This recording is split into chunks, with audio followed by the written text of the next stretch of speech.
Decisions, decisions. Cats versus dogs. Batman versus Superman. Intel versus AMD. Nvidia versus AMD. Oh, and pesky liquid versus air cooling. That the NR200 is so versatile is why this is even a topic of discussion. In the last few videos, we've been taking a deep dive through the best of liquid and air cooling configurations in the Cooler Master NR200. It's a good point to take a step back and discuss the pros and cons and whether liquid or air cooling is preferable in this case. So let's step inside the NR200 for another battle between air and water.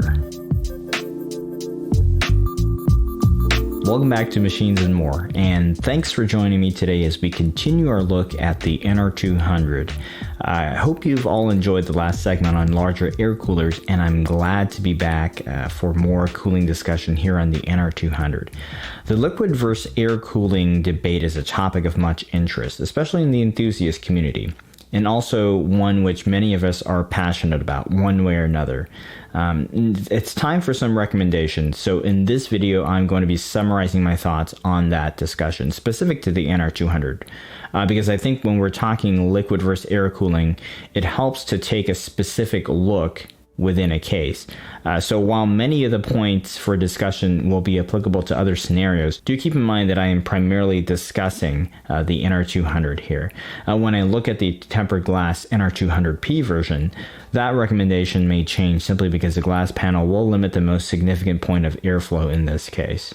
At the point which this video is being released, many of us are still waiting on the case to come in stock or to be delivered. So the good news is that many of you can still plan out how to cool your components in this case without having to redo things. In the case, if you find a better solution. For those of you that are downsizing, welcome to the SFF world. I know many of you may be also transferring parts from other SFF builds, and you want to know if you should invest in different cooling solutions. And of course, for many, this will be your first ever build. So good for you since you smartly chose to do so in an SFF case, and welcome to the fray.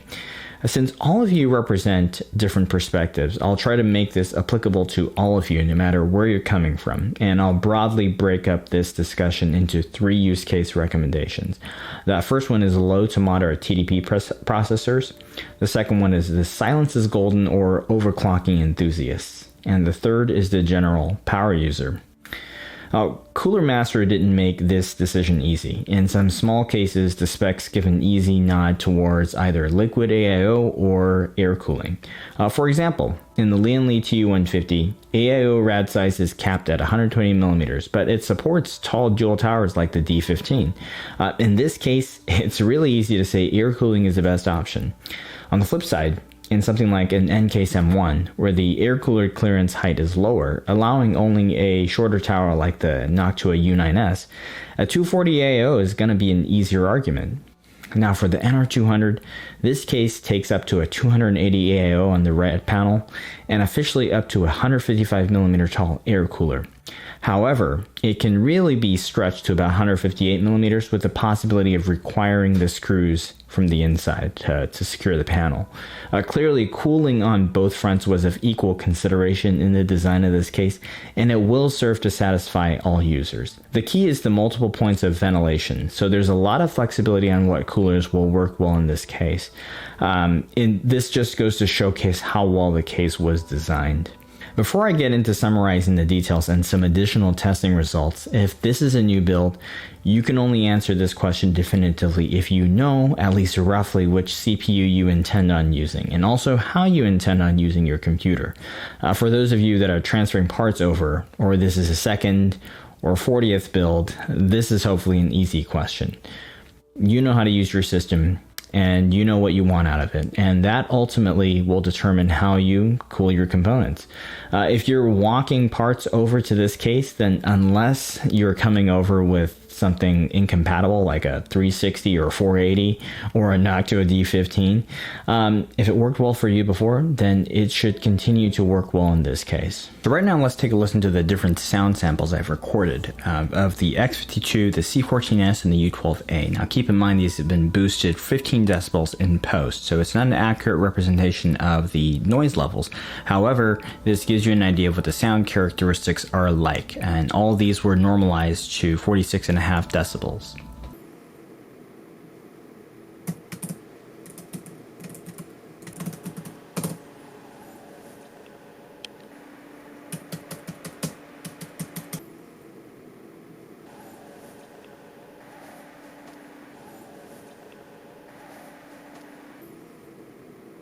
So first off, I'll lead by getting the easiest recommendation out of the way.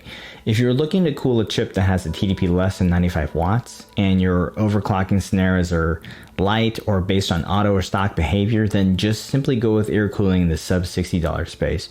Maybe you just want your system to work and you want to set it, forget it, and game on, right? So chips in this TDP category would include chips like the Ryzen 3s, the 10300, the popular Ryzen 5s, the 9600K, and stock Ryzen 7s. For higher end Comet Lake, even up to the non-K10700 and 10900s, those still fall within this realm. In this TDP and use case space, you won't gain too much more meaningful performance by going with a more expensive liquid AIO. And let me explain. Unlike with a super cheap air cooler, going with a cheap AIO is not for the faint of heart. A lousy or broken air cooler will just result in your system thermally throttling, while a cheap AIO could leak and spring coolant all over your brand new 3080, right? There are just more moving parts to go bad in an AIO, and you do not want to cheap out on your selection. At the absolute minimum, $80 for Cooler Master's own ML240V2 is where I would start, and even then the long-term durability is still unknown. For more tested reliability, you would have to start out with some Asetek units, such as Corsair H100i Pro or an NZXT X53, and these are from anywhere from $130 to $160. And these are flasher units with lighting effects that do very little in this case. Even if RGB is your jam, you kind of lose out on the point of that in this case, since that pump head's going to be behind an opaque panel, behind a radiator, behind fans, right? So in short, figure at least $100 for a decent AIO. At that point, you're spending a lot more on performance you don't need, along with features you can enjoy. Your budget is best deployed elsewhere for better realizable performance. You don't even need to go more than $60 for an excellent air cooler. If your TDP needs are low, there are also lower profile air coolers like a Noctua L12S that will be completely serviceable. Though for better noise performance and a few bucks more, I really would just step to a bigger heatsink in this case, since it fits. There's no shortage of coolers in the sub $60 space, but based on the last round of testing, I would go straight for the excellent Scythe Fuma 2, which I tested with the 3700X in the last video on large air coolers. With lower TDP chips like a 3600, you can just set the fan speeds in BIOS to even lower than your motherboard's stock behavior and just enjoy that whisper quiet system. Not only can you rest easy knowing that your goods inside are safe and dry, you won't have the hassle of replacing your AIO because the coolant evaporated. Now, air coolers are something that can go from system to system, since essentially the fans are the only thing that can go bad. And even then, you might not notice it with lower TDP chips since your heatsink is still passively venting off heat. However, despite the sealed nature of the tubing in an AIO, the coolant will still permeate over time, and in a few years, it'll be out of warranty. So even if it's still operational, your cooler is living on borrowed time, and you'll possibly have degraded performance. So while I realize that many of us enjoy upgrading equipment often, not having to necessarily upgrade your coolers frees up resources to get that 3080 or that 3070 you always wanted. The beauty of something like the Fuma 2 is that you could use it out of the box to great effect, and if you ever step up to a more high-powered CPU or get into more serious overclocking, you can just replace the fans for more thermal headroom.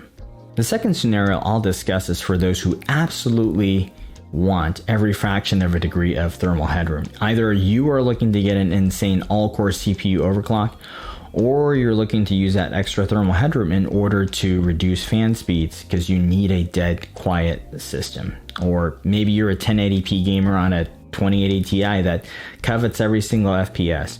If you find yourself in any of these scenarios, I would go straight for an AIO.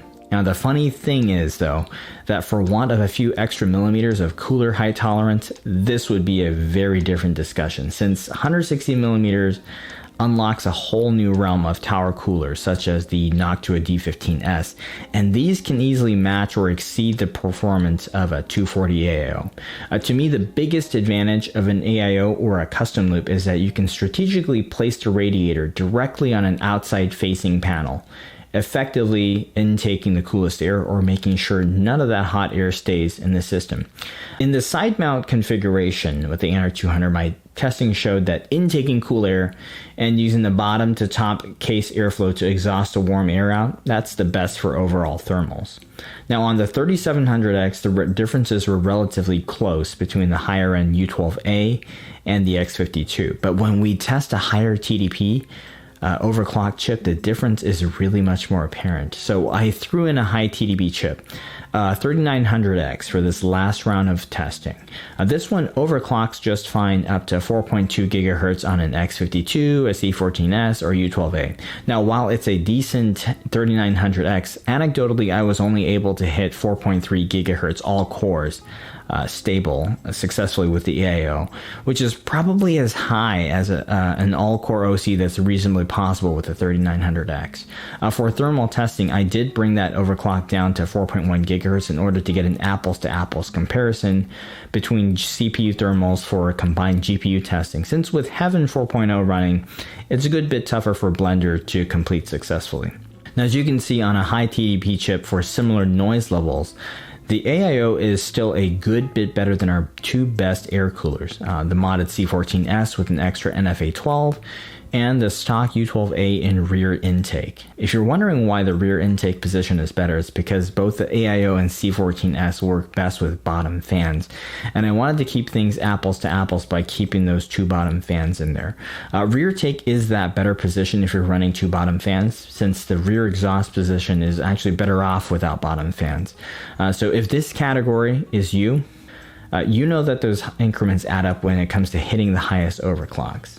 As another data point, I mentioned in liquid cooling part 2 that on my 3700X I was only able to hit 4.4 gigahertz on all cores with the 240 AIO plus two Noctua NFA12 fans. Now for Ryzen 3000, this kind of overclock is well past the point of diminishing returns, so you might not necessarily need the performance an AIO gets, but heck, overclock away and game on, right? Who cares? If you're on an Intel chip though, overclocking is going to yield more meaningful gains than overclocking Ryzen 3000 series CPUs. Plus your TDP needs are going to be naturally high if you're on Comet Lake. A side note is if you step up to a 280, you are getting even more thermal headroom, and this is the most CPU thermal headroom you will get in this case. As an aside, if running an AIO, I would pay close attention to pump speeds if you're able to control them. For my X52, I am able to dial things back to more reasonable levels. Liquid speed isn't as key as fan speed and radiator airflow when talking about performance in an AIO. Even running at those lower liquid speeds will be perfectly adequate, assuming your fans are keeping up. And running that pump at a lower speed will reduce unnecessary noise and help extend the life of the motor. If you're in this category, you live and breathe your system, so the moment something is amiss, you already felt it. And heck, it doesn't even matter if you have to get a new AIO every year, right? For the ultimate in performance though, you would definitely be looking at custom water in this case. Although for full RAD compatibility in this stock case, it's a bit of a shame to not be able to show off your creation, since you'll have to use a side-mounted RAD with the vented panel. Now, personally, I have the RADs ready to go for an experimental build in this case, but the 3080 announcement kind of threw a wrench into the GPU water block decision. So we'll have to see how that build ends up playing out. I'll probably throw the CPU side of things together and then loop in the GPU later on, deciding on the GPU water block later. To sum this one up, as good as air cooling is because of the height limit, there's no arguing that liquid cooling is going to give you the best absolute CPU thermals in the NR200 because neither the C14S or the U12A are at the level of an AIO. Now lastly, let's talk about the general power user. Maybe you game, but you're GPU limited anyway, or you play on higher resolutions like 4K, where CPU usage is less and therefore absolute performance is less critical. Perhaps you're a content creator making a living with your system. Now in this scenario, you might be running something like a 3900X or a 3900 XT or a 3950X for your productivity needs. You built the system up so you could enjoy that high-end computing experience, and you might overclock, but only occasionally to get that render to finish a bit quicker. To me, this sounds like the use case for a higher-end air cooler like the Noctua C14S, perhaps even with the addition of a high-end fan like the NFA12. So let's take a look on the combined testing for CPU and GPU with a 3900X and a Gigabyte Gaming 2070 thrown in there, running Heaven 4.0. So here you can see that on a combined load scenario, even though the C14S is a couple degrees worse in CPU temps, the airflow pattern of this cooler actually helps the GPU intake less exhaust air. And in my analysis, this is because the exhaust air is only blowing towards the motherboard and not heavily towards the GPU. The effect of GPU running has less of an impact on the side intake C14S than the side intake AIO, but it is pretty close on that metric. Certainly a tower cooler is going to be more adversely impacted by the GPU running. In essence, the modded C14S is a worthy competitor to the AIO, and it will save you a few bucks compared to something like an NZXT X53 or Corsair H100i Pro, even when kitted out this way with an extra NFA12 fan. Now I know it's not a common occurrence, but the fact is always there that AIOs and custom loops can potentially malfunction and leak coolant into your system, which has a high potential to damage components. With an AIO, there is also the possibility of noise and stuck air pockets causing sloshing sounds. In this case, I like the layout of things a bit better with the air cooler, since space-wise, things were still a little bit more open and it just looked better organized. With the AIO, you have the tubes to wrangle. Typically a SATA cable is needed and an internal USB cable is needed, and things just get a bit tight with all that in an SFF case. Now, though this is a secondary consideration, I also think that if you ever need to get into the case to add or remove something, that AIO is going to be a little bit tighter on space and you'll have to move more things around. When combined CPU and GPU load temps are this close, I think it's a fairly safe bet that as long as you don't need the greatest CPU temps, just go with the simplicity of air cooling. If you're making a living with your computer, then you don't want any downtime. You'll never have to worry too much about your system's cooling components. The A14 fan is rated for 150,000 hours mean time to failure by Noctua, and that is essentially 17 years of continuous use. Let's hope that during those 17 years, you open your computer at least a few times to dust things out. You know, the C14S is shaping up to be a great combo with a 3080 as well, and I think we will see some great performance with it. I know many of you don't think it's the best looking thing, but you know, if you're the type to open up your case to admire your handiwork, that heatsink sure beats out a radiator on the panel blocking all your goodies, right? One final consideration in this category is the topic of VRM thermals. In this case, the gap between VRM temps is fairly tame, owing to the fact that a side-mounted radiator is still passing air towards the motherboard. And so long as you have decent top exhaust running, things should be fine. The VRM temps I saw on the Test X570 Aorus ITX board were all perfectly manageable between AIO and air cooling, even when overclocking a 3900X. However, I will say that the consideration isn't the same if you're running a board with weaker VRMs, which will tend to run hotter under load. Specifically, I'm thinking of the B450 ITX board, some of which, like the MSI one, have VRMs that can run insanely hot if insufficient airflow is provided. The extra airflow from air coolers, and especially a top-down cooler like the C14S, will be fantastic for the VRM, the RAM, and the chipset in that regard. And if you're running a higher-end board like some of the new B550s and the X570s, then VRMs should all be fairly safe with either cooling method, since most of those boards have excellent VRM stages. So no matter what cooling solution you end up choosing, don't regret it. With airflow this good, it's hard to go wrong in this system. And if you've made a choice, stick with it and try things out for a little bit before deciding to give up on it or changing something, right? And if this is that end game system that you'll never change for a few years, at least blow the dust off your case and cooler fans and reapply the thermal paste every now and then, maybe once every 2 or 3 years. It'll help keep that contact surface fresh and help your cooler run at its very best. I hope you found this helpful and wanted to wish you all the best as you continue to build or plan out your builds. Please leave a like or a comment down below to share how you'll be configuring your system. I'm curious to know. And if you are picking up any components or cooling solutions I've recommended, consider supporting this channel by using the affiliate links down below. Thank you so much for watching. Stay safe and in good spirits, and I will see you all again in the next video.